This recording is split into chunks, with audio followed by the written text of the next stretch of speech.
Vous pensiez que c'était difficile de conjuguer bouillir au passé simple? Eh bien, essayez un peu de conjuguer amour au pluriel. Passé le moment où nous constatassâmes que amour n'est pas un verbe, il nous reste encore 4 voix qui nous permettassent de conclure vers non, l'amour ne se conjugue pas au pluriel. Amour romantique, amour polyphonique, amour fantasmé et amour agapé, chaque forme nous conjure de n'être pas conjuguées. Laissons-les parler, et à ma place puissent-elles plaider leur raison d'évincer le pluriel. D'abord, nous accueillons la star de l'amour.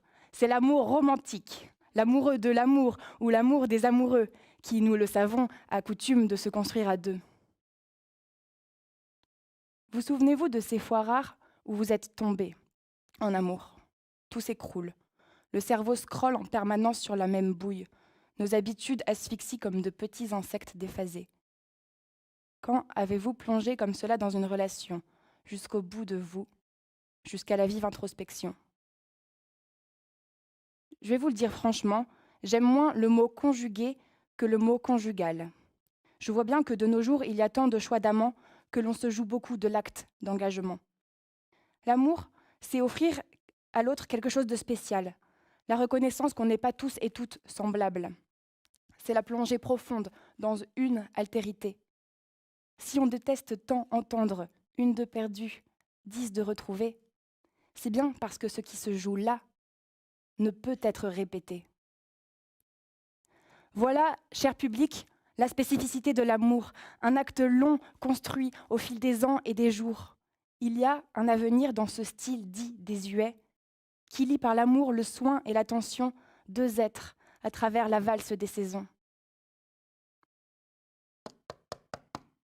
Ah, j'entends qui se presse à la porte l'amour polyphonique.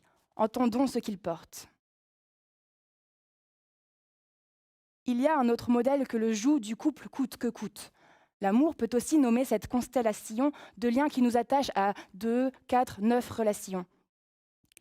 Je crois que le rejet du mot polyamour ou de l'ouverture de la relation à d'autres personnes relève d'une peur fondamentale, d'être finalement semblable, interchangeable, remplaçable. Or, il me semble que cette peur vient de l'usage d'un mauvais vocable. Ainsi, vous proposez de mettre amour au pluriel, comme si on multipliait de manière indistincte le même lien. C'est non. Que ce soit l'amour de tes 16 ans, celui de tes 38 ans, celui de tes 73, ou l'amour actuel qui te lie à Adam, Karim, Jean-Eudes et Mila, on ne conjugue pas le même amour, non. On l'invente à chaque fois.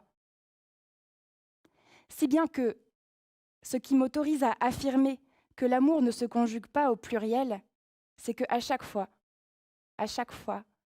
il est singulier. Alors inventons de nouveaux mots au lieu de tout mettre dans un seul. Les grosses valises, c'est bien pour partir en voyage, mais pour se comprendre, a-t-on vraiment besoin de mélanger les livres et le fromage? Je m'écramponne à toi. On papote sur un site de rencontre dont je tairai le nom. Ils appellent ça du virtuel, et pourtant tu occupes 90% de mes pensées réelles.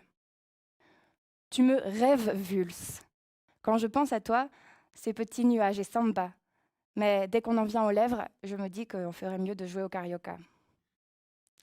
Tu me fais faire. J'ai tant envie de te plaire que je me suis engagée dans une association et adopté un petit mouton, et je n'ai jamais autant utilisé mon crayon.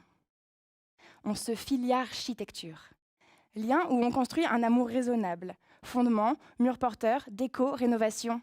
Filiarchitecture, une entreprise qui vous accompagne tout au long de votre relation. Je m'inavoue à toi.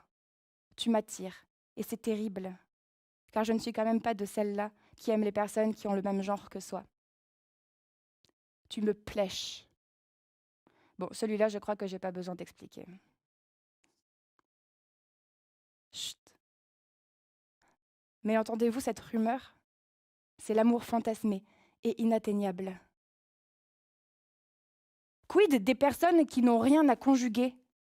Nous, c'est pas l'amour qu'on conjugue, c'est la question qu'on juge. Cette question doit aussi être reconnue pour ce qu'elle est. C'est un luxe.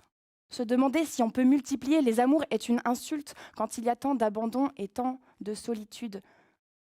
L'amour au pluriel, c'est un amour de privilège. L'amour au pluriel, c'est le problème des gens qui n'ont pas de problème. Vous nous étalez votre mépris, ou bien vous manquez quelque chose. Si l'amour, c'est être épris, alors nous sommes nombreux qui, comme le vaccin contre la Covid, n'auront jamais notre dose. Et puis,